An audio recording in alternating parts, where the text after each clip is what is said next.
Hello friends, నమస్తే. అయితే friends, ఈ వీడియోలో మనమైతే సోయాబీన్ సీడ్స్ గురించి తెలుసుకుందాము. సోయాబీన్ గురించి కూడా తెలుసుకుందాం అనమాట. అయితే ముఖ్యంగా సోయాబీన్ అనేది అన్ని ప్రాంతాల్లో అయితే పండియరనమాట. ఎట్లయితే మనకు మిరప కానీ పత్తి కానీ మ్యాక్సిమం అన్ని ప్రాంతాల్లో పండిస్తారు. కానీ సోయాబీన్ అనేది లిమిటెడ్ ప్రాంతాలకు మాత్రమే పండిస్తూ ఉంటారు అనమాట. అయితే వాస్తవంలో సోయాబీన్తో ఏం జరుగుతుందని కనుక మనం చూసుకున్నట్లయితే, ఒకటైతే పంట మార్పిడి ప్రతి సంవత్సరం పత్తి పెట్టే వాళ్ళు పంట మార్పిడి చేస్తే సోయాబీన్తో మనకు బలం పెరుగుతుంది అనమాట. అంటే మన భూమికి బలం పెరుగుతుంది అనమాట. పంట మార్పిడి చేస్తాం, తర్వాత సోయాబీన్ యొక్క ఆకులు గిన పడి మన భూమిలో కొద్దిగా బలం వచ్చే అవకాశం ఉంటుంది కాబట్టి సోయాబీన్ అయితే వేసుకుంటూ ఉంటారు. ఇంకోటి ఏంటంటే చాలా సింపుల్ పంట అన్నమాట. కేవలం మనకు 3 నుంచి 4 నెలల్లో కంప్లీట్ అయిపోతుంది. మనకు రెండవ పంటకు అనుకూలంగా ఉంటుంది. ఆ తర్వాత ఇంకోటి ఏంటంటే పని చాలా తక్కువ, ఖర్చు చాలా తక్కువ అన్నమాట అది ఇందులో. కాబట్టి ఈ సోయాబీన్ అయితే కొన్ని ప్రాంతాలు ఇప్పుడు మనకు ఓల్డ్ తెలంగాణ మొత్తం చూసుకున్నట్లయితే ఉమ్మడి ఆదిలాబాద్లో చాలా ఎక్కువ మొత్తంలో వేసే పంట ఏదైనా ఉందంటే అది సోయాబీన్ అనమాట. సోయాబీన్ తర్వాత పత్తి అయితే వేస్తారనమాట. అయితే సోయాబీన్లో అంతర పంటగా కంది కూడా వేస్తూ ఉంటారు. సో కంది అలాగే సోయాబీన్ ఈ రెండు అంతర పంటగా వేస్తూ ఉంటారు. అయితే ఇంకా కొన్ని ఏంటంటే ఓన్లీ సోయాబీన్ వేసేసి తర్వాత మొక్కజొన్న వేసుకుంటూ ఉంటారు. సో ఇట్లా సోయాబీన్ వేయడం ద్వారా చాలా లాభాలు అయితే ఉన్నాయి. ఒకటైతే 2-3 పంటలు తీసుకోవచ్చు. ఇంకోటైతే మన భూమి సారవంతం అవుతుంది. ఇంకోటి వచ్చేసి మనకు రేటు కూడా బాగానే ఉంటుంది, ఖర్చు తక్కువ ఉంటుంది, పని తక్కువ ఉంటుంది. ఆ తర్వాత రేటు అయితే మామూలుగా నేను ఈ సంవత్సరం అయితే గతంలో 6,000-7,000 ఉండే, లాస్ట్ ఇయర్ నుంచి తగ్గుతూ వచ్చింది. 5,500, 5,000, ఇప్పుడు 4,500, 600, 700 వరకు అయితే నడుస్తూ ఉందన్నమాట.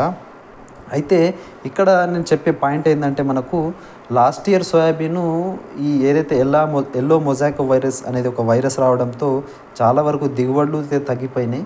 ఇంకోటి ఏంటంటే రేటు కూడా చాలా వరకు తగ్గిపోయింది అన్నమాట. సో ఈ 2 కారణాలతోని ఇప్పుడు వచ్చే 2024 వర్షాకాలంకు చాలామంది రైతులు ఈ సోయాబీన్ అయితే స్కిప్ చేస్తూ ఉన్నారనమాట. అంటే వేయడానికి ఇష్టపడతలేరు. కాబట్టి నెక్స్ట్ ఇయర్కు ఒకవేళ రేట్ ఉంటే ఉండొచ్చు, మనం ఖచ్చితంగా చెప్పలేము ఉంటుందని, కానీ ఉంటే ఉండొచ్చు. కాబట్టి ఎవరైనా వేయాలనుకుంటే సోయాబీన్ అయితే వేసుకోవచ్చు అనమాట. ఒకవేళ రేట్ కనుక మన అదృష్టం కలిసి వస్తే 6,000, 7,000, 8,000 కూడా పోయింది, గతంలో పోయింది, ఇంకా కూడా పోయే అవకాశం ఉంది. సో దాన్ని అయితే మనం రేట్ గురించి అయితే మాట్లాడలేము, కానీ విస్తీర్ణం చాలా వరకు తగ్గుతుంది కాబట్టి రేటు పెరిగే అవకాశం ఉండొచ్చు అని నా యొక్క ఉద్దేశం. సో ఇక్కడ మనము టాప్ సీడ్స్ కనుక మనం మాట్లాడుకున్నట్లయితే మనకు ఓల్డ్ అంటే చాలా పాత ఏదైతే సీడ్ ఉందో JS335 అనేది చాలా ఫేమస్ వెరైటీ. ఎక్కువ విస్తీర్ణంలో ఈ JS335ని పండిస్తూ ఉంటారు. ఆ తర్వాత ఓల్డ్ వెరైటీ అనమాట. పేస్ట్ అటాక్ అనేది కొద్దిగా ఎక్కువ ఉంటుంది కాబట్టి ఇప్పుడు ఎవరైతే కొత్తగా వేస్తూ ఉన్నారో వాళ్ళు ఇష్టపడతలేరు అనమాట. అయినప్పటికీ ఇది చాలా ఎక్కువ మొత్తంలోనే పండిస్తూ ఉంటారు. మంచి వెరైటీ, కేవలం 100 రోజుల పంట కాలం ఉన్న వెరైటీ అనమాట. JS335 100 రోజుల కాల పరిమితి. ఇది మనం ఎకరానికి 30 నుంచి 32 కిలోల వరకు అయితే వేసుకోవాల్సి అయితే ఉంటుంది అనమాట JS335. ఇంకోటి వచ్చేసి JS9305 అనే వెరైటీ అనమాట. ఇది ఎర్లీ వెరైటీ కింద వస్తుంది. 90 to 95 డేస్లో వస్తుంది. ఇది 30 నుంచి 35 కేజీలు అయితే ఎకరానికి అయితే అలుపుకోవాల్సి అయితే ఉంటుంది అనమాట.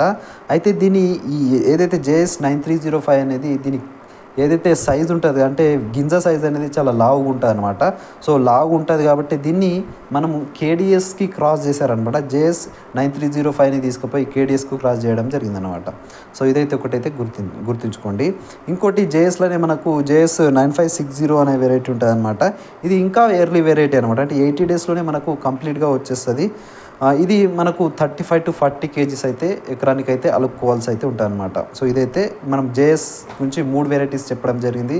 JS335 వచ్చేసి 100 రోజుల పంట కాలము, JS9305 వచ్చేసి 95 డేస్, అలాగే JS9560 అనేది మనకు 80 డేస్ పంట కాల పరిమితి ఉన్న వెరైటీస్ అనమాట. ఇవి JS335 గురించి. ఇవి కూడా మీరైతే వేసుకోవచ్చు. లాస్ట్ ఇయర్ KDSకు ఏంటంటే కొద్దిగా ఎల్లో మొజాయిక్ వైరస్ కొద్దిగా ఎక్కువ అటాక్ అవ్వడంతో ఈ సంవత్సరం దాన్ని పెద్దగా అయితే ఇష్టపడడం లేదని నేనైతే అనుకుంటా ఉన్నా. సో దాని గురించి ఇన్ఫర్మేషన్ కావాలనుకుంటే నెక్స్ట్ ఒక వీడియోలో అయితే నేనైతే చెప్పడం జరుగుతుంది. సో గతంలో KDS అనేది చాలా పెద్ద మొత్తంలో విస్తీర్ణంలో వేయడం జరిగింది, కానీ చాలామంది రైతులు KDS వేసి నష్టపోయారన్నమాట. సో నేను కూడా చాలా వరకు నష్టపోవడం జరిగింది. అందరూ KDSే కాదు, లాస్ట్ ఇయర్ అన్ని సీడ్లకైతే ఈ ఎల్లో మొజాయిక్ వైరస్ అయితే రావడం జరిగింది. ఇదైతే మీరైతే గమనించండి. ఇంకొకటి వచ్చేసి మనకు గ్రీన్ గోల్డ్ 3344 అనేది ఇది ఇది కూడా బాగుంటుంది. గ్రీన్ గోల్డ్ 3344 ఇది మనకు 90 to 95 డేస్లో కంప్లీట్గా పంటకాల పరిమితి అన్నమాట, కంప్లీట్గా చేతికి వచ్చేస్తుంది. ఇంకోటి మనకు దఫ్తరీల చెతక్ అన్నమాట, ఇది ఎర్లీ వెరైటీ అనమాట, 80 to 85 డేస్లో వస్తుంది. దఫ్తరీల చెతక్ అనమాట, ఇది దఫ్తరీ కంపెనీది చెతక్ అనమాట. సో ఇది కూడా చాలా బెస్ట్ వెరైటీ, మంచి ఈల్డ్ ఇస్తుంది, తక్కువ కాల పరిమితిలో ఎక్కువ ఈల్డ్ ఇచ్చే రకం దఫ్తరీల చెతక్ అనమాట. ఇంకోటి మనం చూసుకున్నట్లయితే MAUSది 725 అలాగే MAUS 612 ఈ రెండు వెరైటీస్ కూడా మీరైతే వేసుకోవచ్చు. 90 to 100 డేస్ కాల పరిమితి ఉన్నాయి, రెండు కూడా చాలా బాగా ఉంటాయన్నమాట. సో MAUS కూడా మీరైతే వేసుకోవచ్చు. MAUS 725 అయితే మీకైతే సీడ్ అయితే దొరకకపోవచ్చు, ఎందుకంటే ఇది గత అంటే 2 సంవత్సరాలు ఇది లాంచ్ చేసి ఇంకా అంత పెద్దగా స్ప్రెడ్ అయితే కాలేదు దీని యొక్క సీడ్.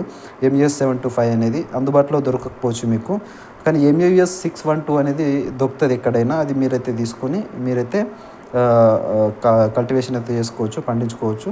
MAUS కూడా బెస్ట్ వెరైటీస్ అని నేనైతే చెప్పగలుగుతాను. సో ఇంకా మీకు ఏదైనా అందుబాటులో ఉంటే ఖచ్చితంగా తీసుకొని మీరైతే వేసుకోండి. సోయాబీన్ కూడా మనకు స్కిప్ చేయడానికి లేదు, సోయాబీన్ పంట కూడా ఖచ్చితంగా ఎంతో కొంత వేసుకోండి. ఒకవేళ రేట్ వస్తే రావచ్చు, ఇదైతే మీరైతే మధ్యలో ఉంచుకోండి. సో ఇంకేమైనా డౌట్స్ ఉంటే నాకు కామెంట్ చేయండి, నాకు పర్సనల్గా మెసేజ్ కింద చేయాలనుకుంటే నా వాట్సాప్ నెంబర్ మీకు డిస్ప్లే పైన ఇస్తా, దానికి మెసేజ్ చేయండి. సో ఇంతే మరి ఈ వీడియోలో. సో ఉంటాం మరి, థ్యాంక్ యూ.